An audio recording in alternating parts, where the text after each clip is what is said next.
आपको इस चैनल पर फिर से स्वागत है। जैसा कि थंबनेल में आप देख ही चुके हैं, यह महाभारत सीरीज ज्ञान बिंदु के दरोगा टारगेट बैच का चल रहा है। आज प्राचीन भारत का दूसरा चैप्टर है वैदिक सभ्यता।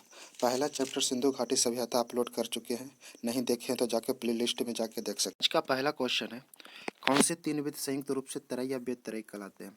तो वेद त्रय वेद को ही पवित्र वेद कहा जाता है। इसमें से तीन वेद आते हैं, ऋग्वेद, यजुर्वेद, सामवेद। अथर्ववेद को वेद त्रय वेद नहीं कहा जाता है, क्योंकि इसको पवित्र वेद के बाहर रखा गया।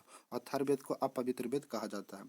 इसका कारण है, देखिए, जो ऋग्वेद, यजुर्वेद, सामवेद है, इसमें आर्ष की चर्चा किया गया है। एक बार अथर्ववेद में अनार्ष की चर्चा किया गया है, अनार्ष की चर्चा। इसके चलते अथर्ववेद को पवित्र वेद से बाहर रखा गया है और अथर्ववेद को अपवित्र वेद की संज्ञा दिया गया है।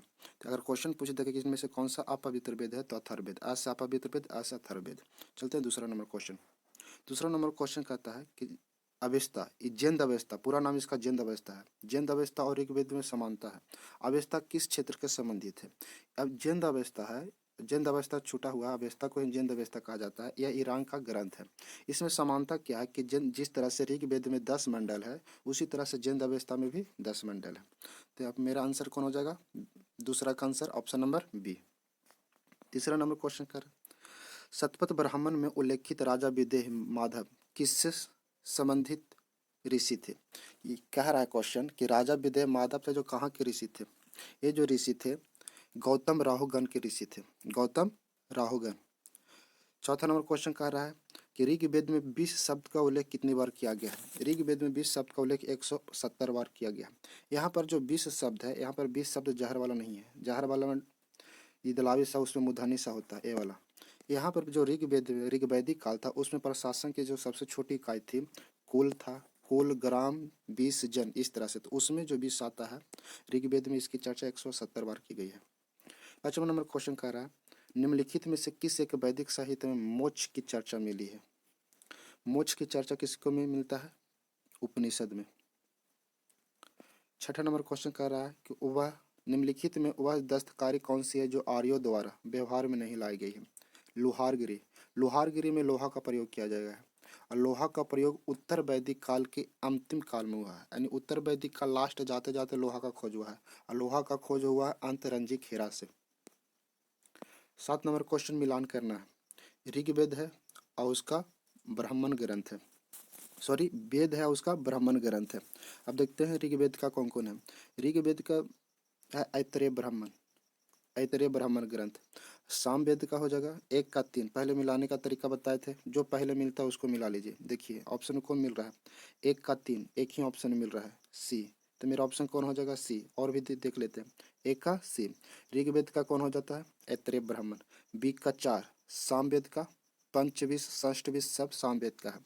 अथर्ववेद का यानी सी का क्या है? 1 गोपत ब्राह्मण और यजुर्वेद का शतपथ ब्राह्मण। एक बार फिर से मिला लेते हैं। ऋग्वेद का ऐतरेय ब्राह्मण, सामवेद का पंचविश ब्राह्मण, अथर्ववेद का गोपत ब्राह्मण, यजुर्वेद का शतपथ ब्राह्मण। यानी ऑप्शन मेरा सी हो जाएगा। 1 का 3, 2 का 4, सी का 1, 4 का, डी का 2। 8वां नंबर क्वेश्चन कहता है कि निम्नलिखित में सॉरी ऋग्वेद में उल्लेखित यज्ञ शब्द किस कृषि उत्पाद हेतु प्रयुक्त किया गया है? यज्ञ को ऋग्वेद में जौ कहा गया है, चावल को व्रीहि, गेहूं को गोधूम। संस्कारों की कुल संख्या कितनी है?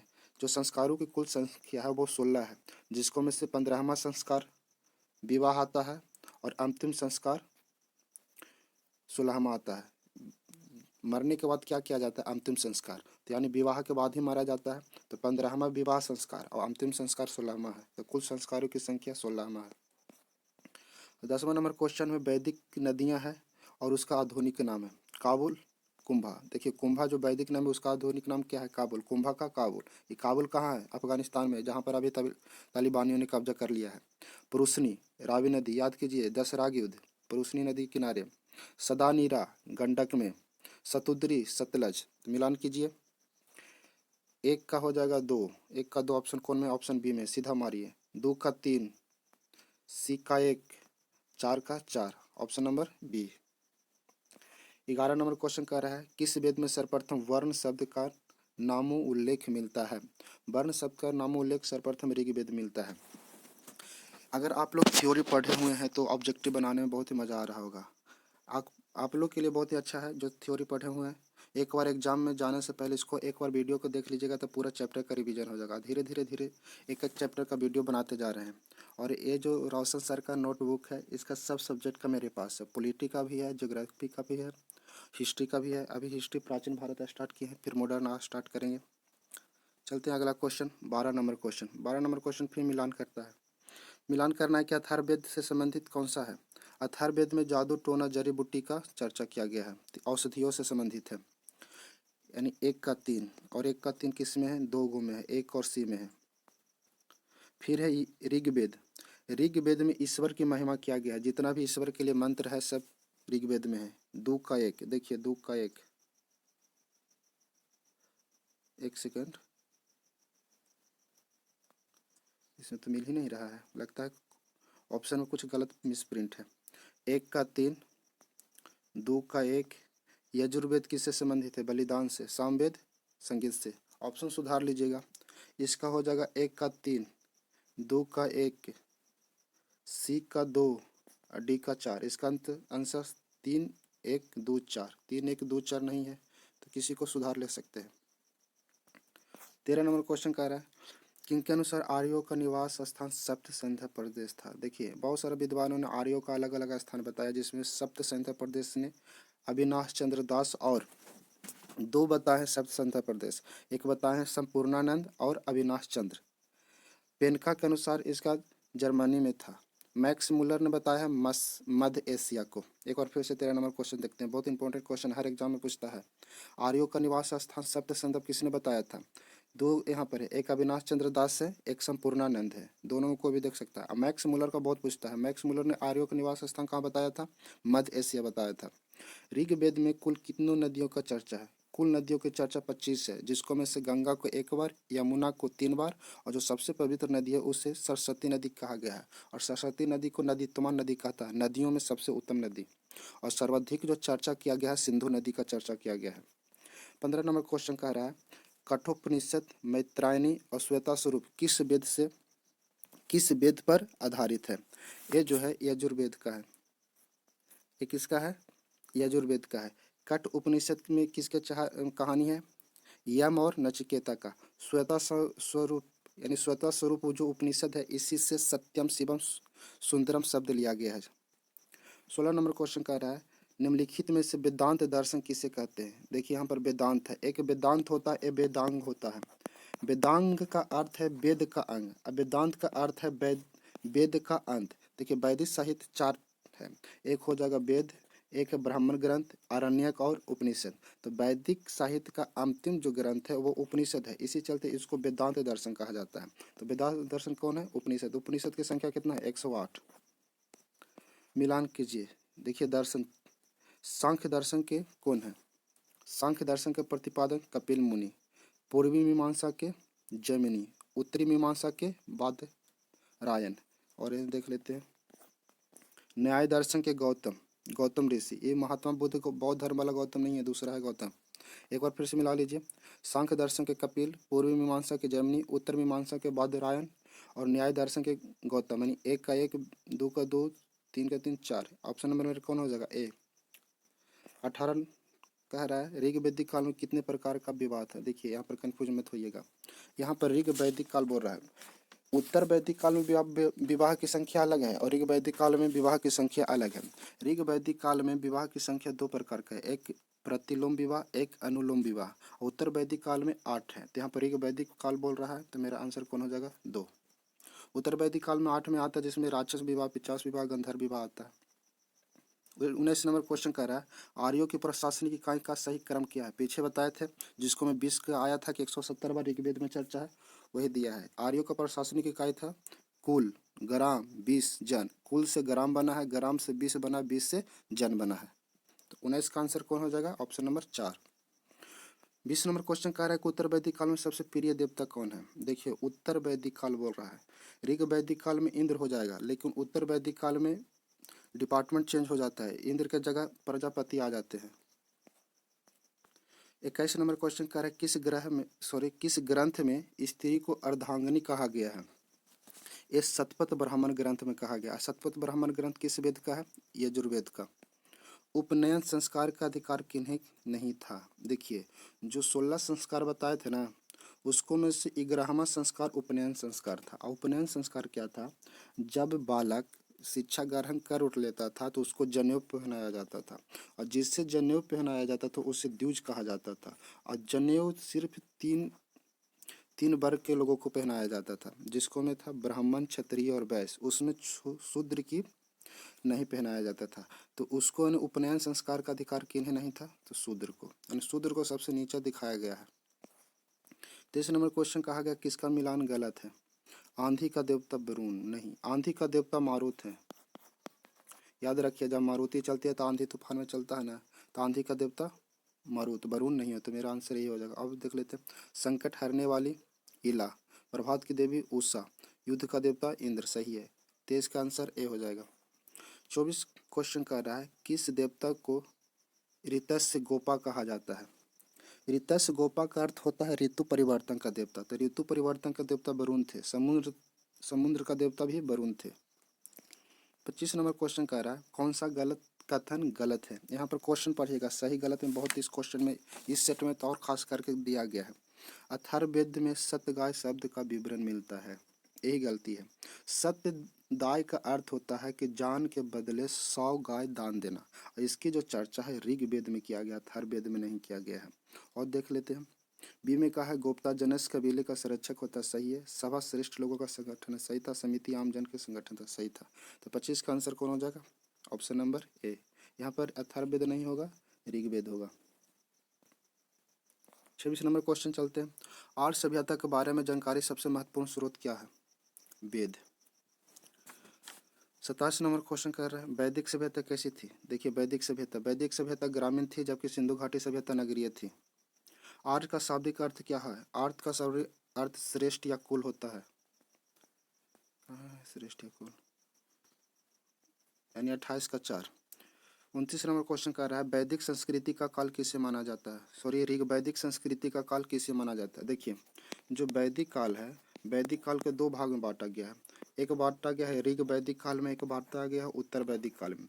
जो ऋग वैदिक काल का काल है ये 1500 से 1000 BC, और उत्तर वैदिक काल 1000 BC से 600 BC। तो अब देख लेते हैं ऑप्शन के अनुसार। ऋग वैदिक का काल 1500 से 1000 कहाँ? Option number A. 30 number question कह रहा है उत्तर वैदिक संस्कृति का काल किससे माना जाता है? तो उत्तर वैदिक हो जाएगा 1000 से 6, और पूरा वैदिक काल बोल जाएगा तो 1500 से 600 BC। 31 नंबर क्वेश्चन कह रहा है कि आर्यों के मूल निवास स्थान को लेकर मिलान करें। अब मिलान करना है, किसने क्या कहा था? मैक्स मुलर ने कहा था? मध्य एशिया, 1 का 4। अब ऑप्शन में देख लेते हैं 1 का 4 कौन है? दो में, सी और डी में। बाल गंगाधर तिलक ने कहा था उत्तरी ध्रुव या आर्कटिक क्षेत्र। दयानंद सरस्वती ने कहा था तिब्बत। पिंका ने कहा था जर्मनी। यानी 1 का 4, 2 का 3, सी का 1, 4 के 2, 1 का 4, 2 का 3, 2 का 3। देखिए दो ऑप्शन में है, 1 का 4, 2 का 3, सी का 1, सी का 1, सी का 1। इसको में भी क्वेश्चन में प्रॉब्लम है, इसको भी क्वेश्चन में प्रॉब्लम ऑप्शन में है। देखिए मिला लीजिएगा। मैक्स मुलर ने कहा था मध्य एशिया, यानी 1 का 4 हो जाएगा। बाल गंगाधर तिलक ने कहा था उत्तरी ध्रुव, यानी 2 का 3 हो जाएगा। दयानंद सरस्वती ने कहा था तिब्बत, 3 का 1 हो जाएगा। और पंखा ने कहा था जर्मनी, यानी 2, 4 3 1 2, 4 3 1 2 ऑप्शन किसी में नहीं है, यही आंसर हो जाएगा। 32 नंबर क्वेश्चन कह रहा है ऋग्वेद में आर्यों का मूल निवास कहाँ बतलाया गया? देखिए ऋग्वेद में बोल रहा है, तो ऋग्वेद में आर्यों का मूल स्थान सप्त सिंधु प्रदेश बताया गया है। सप्त सिंधु का अर्थ होता है 7 नदियों के बीच की भूमि। 33 नंबर क्वेश्चन कह रहा है निम्नलिखित कथनों में गलत कथन चुने। ऋग्वेद में कुल 35 नदियों का विवरण मिलता है, सही है। ऋग्वैदिक काल में सबसे महत्वपूर्ण नदी सरस्वती थी, सही है। सबसे महत्वपूर्ण नदी सरस्वती थी, इसे पवित्र माना भी गया है, और सरस्वती को नदीत्तमा कहा गया है, नदीत्तमा, नदियों में उत्तम। ऋग्वेद में गंगा की चर्चा 1 बार है, पीछे बता चुके हैं। और यमुना की चर्चा 3 बार है। तो इसको सब तो सही है, गलत कौन है? देखिए इसको में सब सही है, गलत कोई नहीं है। या तो ऑप्शन ए बना लीजिए, इनमें से कोई नहीं। या तो ये गलत को यहाँ पर कर लीजिए सही और इनमें से सभी कर लीजिए। 34 नंबर क्वेश्चन कर रहा है ऋग्वेद में हिमालय पर्वत किस चोटी को उल्लेख किया गया है। देखिए बहुत नया क्वेश्चन है। मुजवत, मुजवत ऋग्वेद में हिमालय की जो चोटी है उसे मुजवत कहा गया है। 35 नंबर क्वेश्चन कर रहा है वैदिक साहित्य की रचना के अनुसार सही क्रम कौन सा है। पीछे बता चुके हैं कि वैदिक साहित्य को 4 भागों में बांटा गया। पहला वेद, ब्राह्मण ग्रंथ, आरण्यक, उपनिषद। अब वैदिक साहित्य का सबसे अंतिम में कौन है? उपनिषद। इसी चलते इसे वेदांत कहा गया है।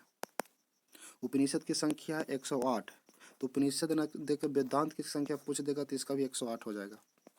36 नंबर क्वेश्चन कह रहा है वेदों को अपारुष से क्यों कहा जाता है? क्योंकि इसको कोई पुरुष ने रचना ही नहीं किया, इसके लिए ईश्वर आए थे, क्योंकि इसकी रचना ईश्वर ने की थी। 36 के 2। 37 है मिलान कीजिए। देखिए मिलान करना वेद है, इसके पाठकर्ता तो ऋग्वेद के जो पाठकर्ता है उसे होत्री कहा जाता है। यजुर्वेद का पाठकर्ता को अधर्वयु कहा जाता है और सामवेद को उदगाता कहा जाता है और अथर्ववेद को ब्रह्मा कहा जाता है। अब ऑप्शन से मिला लीजिए एक बार फिर से। ऋग्वेद होत्री, यजुर्वेद अधर्वयु, वो कहाँ गया? सामवेद उदगाता, अथर्ववेद ब्रह्मा। मिलाइए कहाँ है? ऋग्वेद का होत्री 1 का 3, 1 का 3 दो ऑप्शन में ए और सी में। यजुर्वेद अधर्वयु यानी बी का 4, बी का 4 इसको में भी है। सामवेद उदगाता, सामवेद सी का 1, सी का 1, सी का 1 यानी ऑप्शन मेरा 1 हो जाएगा। 1 का 3, बी का 4, सी का 1, 4 का 2। 38 नंबर क्वेश्चन कह रहा है ऋग्वेद में किस मंडल को गायत्री मंत्र का वर्णन मिलता है? ऋग्वेद में किस मंडल में गायत्री मंत्र का वर्णन मिलता है? गायत्री मंत्र का जो वर्णन मिलता है तीसरा मंडल में मिलता है। और गायत्री मंत्र किसको समर्पित है? सूर्य देवता को। गायत्री मंत्र की रचना किसने किया था? विश्वामित्र ने। तो ऑप्शन मेरे कौन हो जाएगा? 38 का 2। 39 नंबर क्वेश्चन कह रहा है कौन सा वेद गद और पद दोनों में संकलित है? यजुर्वेद। ऋग्वेद में सबसे पुराना मंडल कौन सा है? देखिए सबसे पुराना मंडल दूसरा और सतमा को कहा जाता है क्योंकि इसकी रचना पहले हुई थी और सबसे बाद में जो रचना हुई थी पहला और 10वां को, ये चलते इसको आधुनिक मंडल या बाद का मंडल कहा जाता है। तो ऋग्वेद का सबसे पुराना मंडल कौन हो जाएगा? दूसरा और सतमा। 41 नंबर क्वेश्चन कर रहा है निम्नलिखित में से कौन सा कथन सही है? ऋग्वेद में 7वां मंडल भगवान विष्णु को समर्पित है, सही है। 9वां मंडल भगवान शिव को संबंधित, सही है। 10वां मंडल भगवान ब्रह्मा को समर्पित है, सही है। इसी को कहा गया ब्रह्मा विष्णु महेश।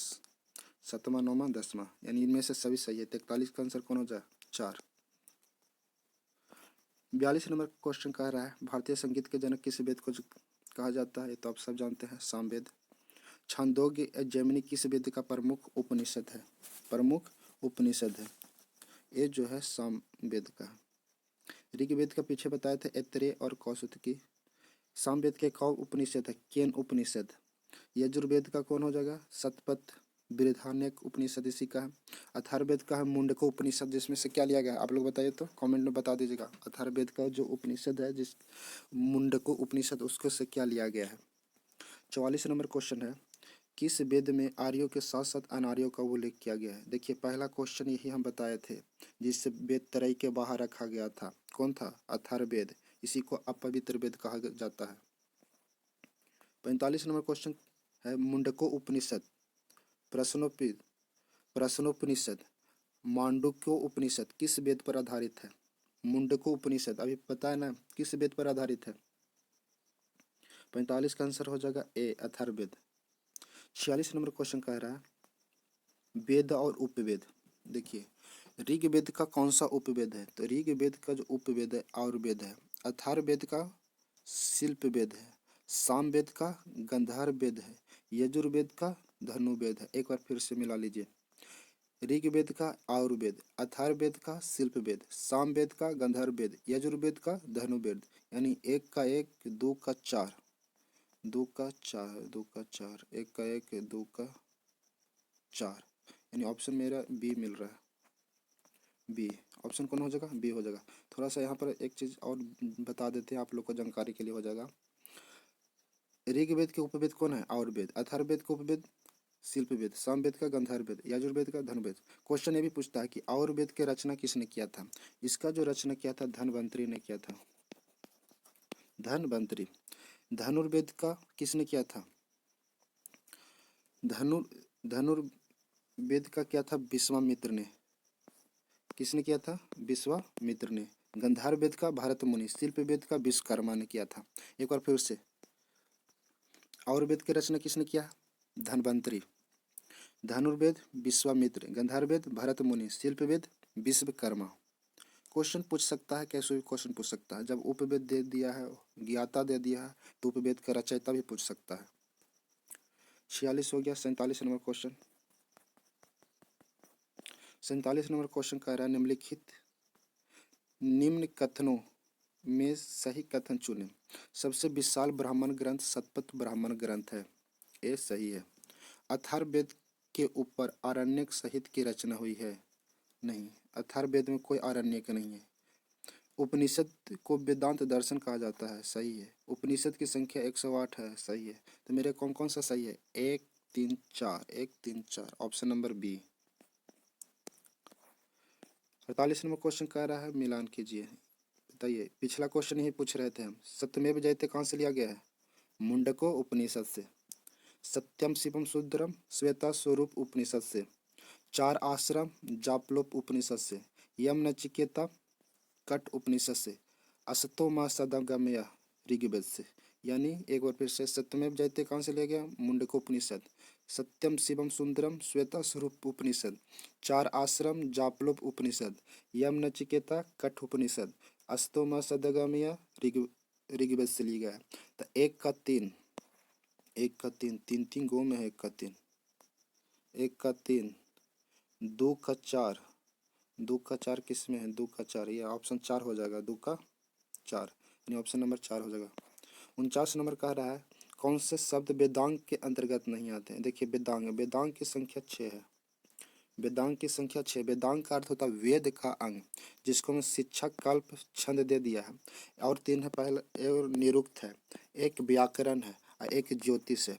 ये 6 को वेदांग कहा जाता है। कोई हमको लिखने में यहाँ पर प्रॉब्लम हो रहा है, अगर आप नोट को करना चाहते हैं तो कलम लेके बैठिए, नोट कर सकते हैं, क्योंकि एक्स्ट्रा क्वेश्चन बहुत हम बोलते हैं।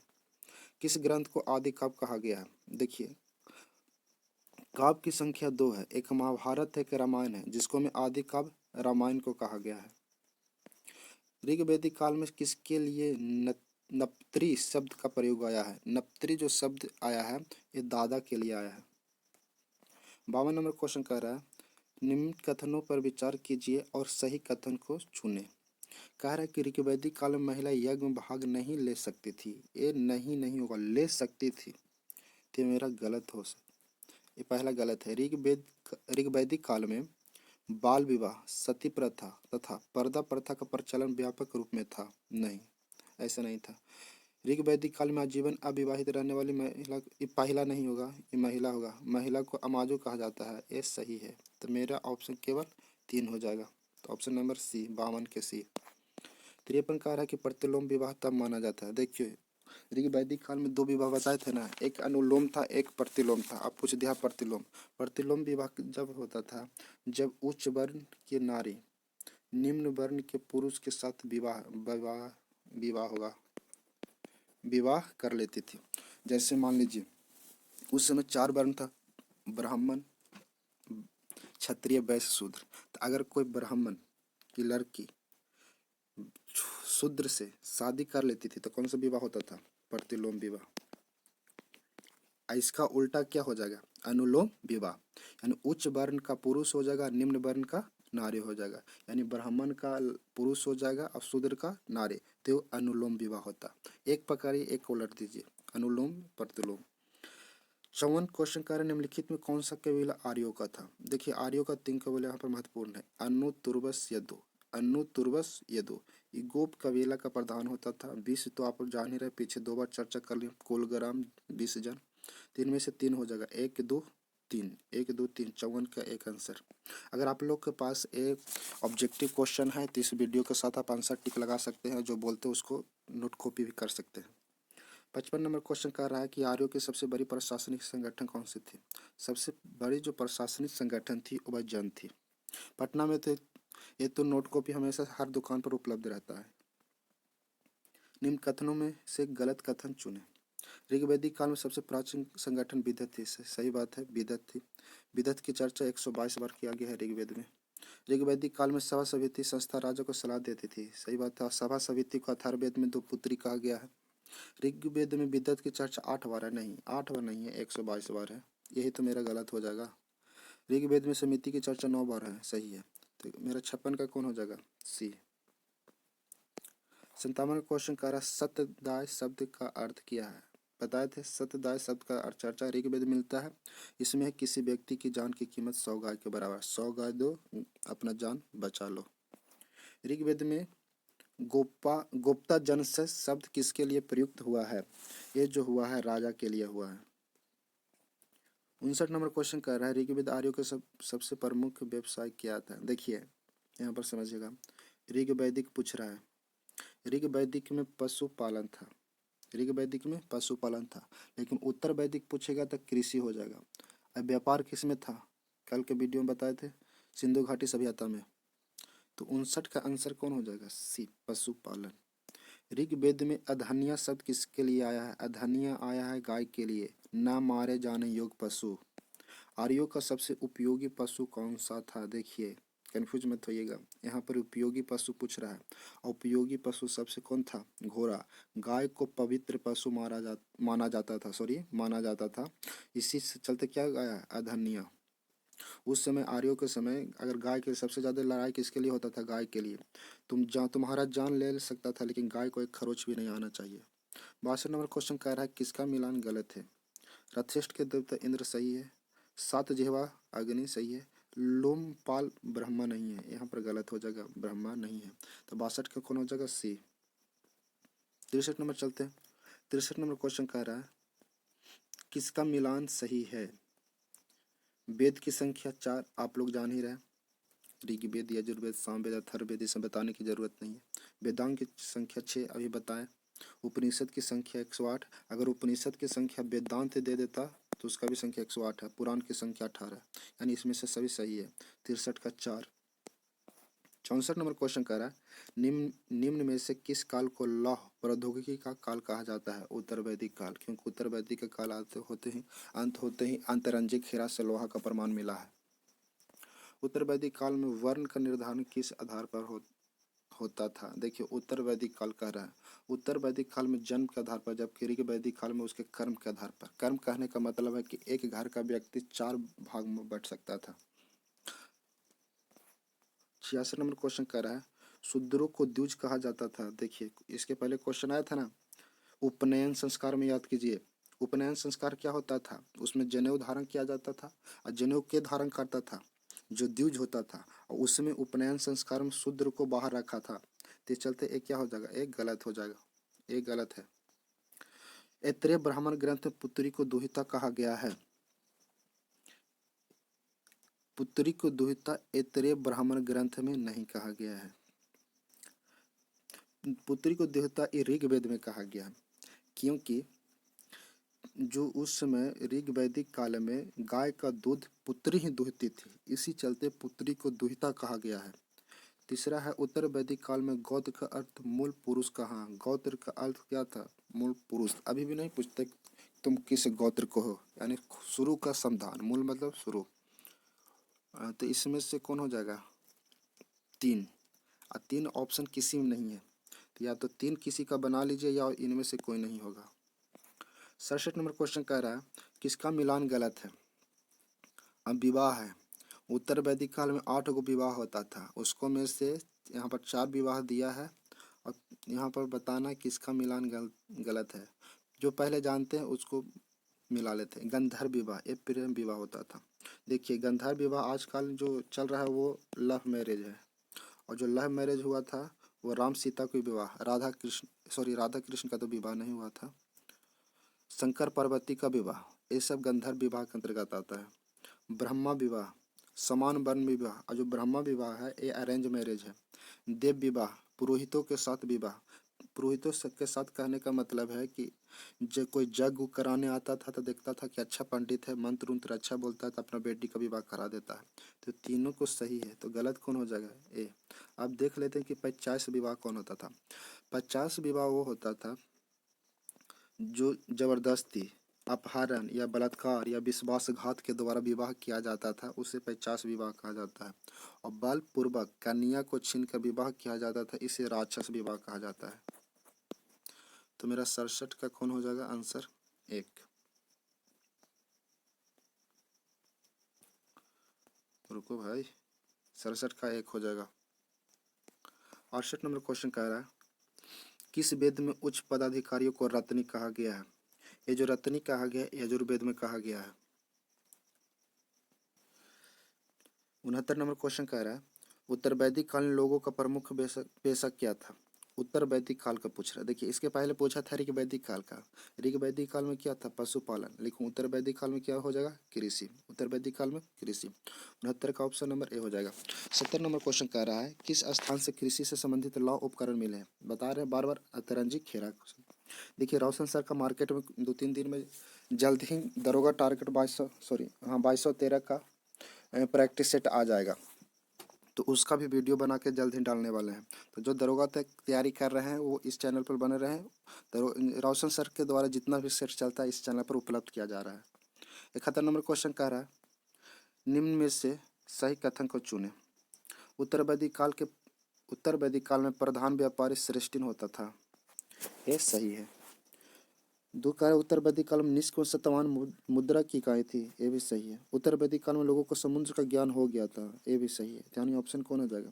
71 का सब सही है। 1 2 3। 72 नंबर क्वेश्चन कर रहा है राजा विदेह उत्पत्ति का सिद्धांत सर्वप्रथम किस ग्रंथ में मिलता है? दैवीय उत्पत्ति का सिद्धांत सर्वप्रथम किस ग्रंथ में मिलता है? ऐतरेय ब्राह्मण ग्रंथ में मिलता है। थोड़ा इसमें क्वेश्चन की संख्या बहुत ज़्यादा है, 93 क्वेश्चन है तो थोड़ा वीडियो लॉन्ग हो रहा है। लेकिन एक वीडियो हम सोच रहे हैं कि एक वीडियो में पूरा चैप्टर बाय चैप्टर वीडियो बन जाए तो अच्छा रहेगा। 73 नंबर क्वेश्चन कह रहा है कि उत्तर वैदिक काल में लोग किस प्रकार के बर्तन से परिचित थे? लाल और काला बर्तन। ये सही है। तो कभी कभी लाल भी अलग दे देता है, काला भी अलग दे देता है, तो लाल काला दोनों हो जाएगा। काला मृदभांड, ये भी ठीक है। मृदभांड का अर्थ होता है मिट्टी का बर्तन। चित्रित धूसर मृदभांड, ये भी था। लाल मृदभांड, ये सभी था, इनमें से सभी। 73 का 4। 74 नंबर क्वेश्चन कह रहा है उत्तर वैदिक काल में किस प्रकार के ऋण का उल्लेख नहीं था? देखिए ऋण जो था ना 3 प्रकार के ऋण था। पितृ ऋण, ऋषि ऋण, देव ऋण। मातृ ऋण नहीं था। ये क्वेश्चन बहुत बार पूछा है। अधिकतर लोग मातृ ऋण मार भी नहीं करता क्योंकि कहता है कि माता का ऋण कैसे होगा, माता का ऋण कोई चुका सकता है। सही बात है और यही गलती हो जाता है। 75 नंबर क्वेश्चन कह रहा है कि शतपथ ब्राह्मण ग्रंथ के बारे में सही कथन चुने।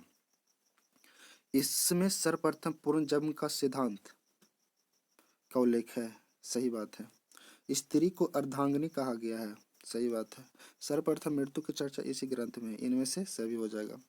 76 नंबर क्वेश्चन कर रहा है उत्तर वैदिक काल में राजा वाजपेयी यज्ञ क्यों करवाता था?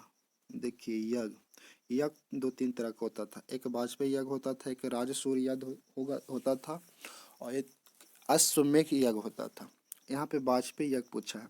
वाजपेयी यज्ञ जब राजा अपना शक्ति प्रदर्शन करता था, रथ दौड़ ये सब जितना भी कीड़ा होता था, खेल कूद होता था, वो उस वाजपेयी यज्ञ के द्वारा करता था। और राजा जब राज्याभिषेक कराता था तो वह रायसूय यज्ञ कराता था। और जो अपना साम्राज्य का विस्तार करने के लिए अश्वमेध यज्ञ करवाता था। आप लोग जानते ही होंगे।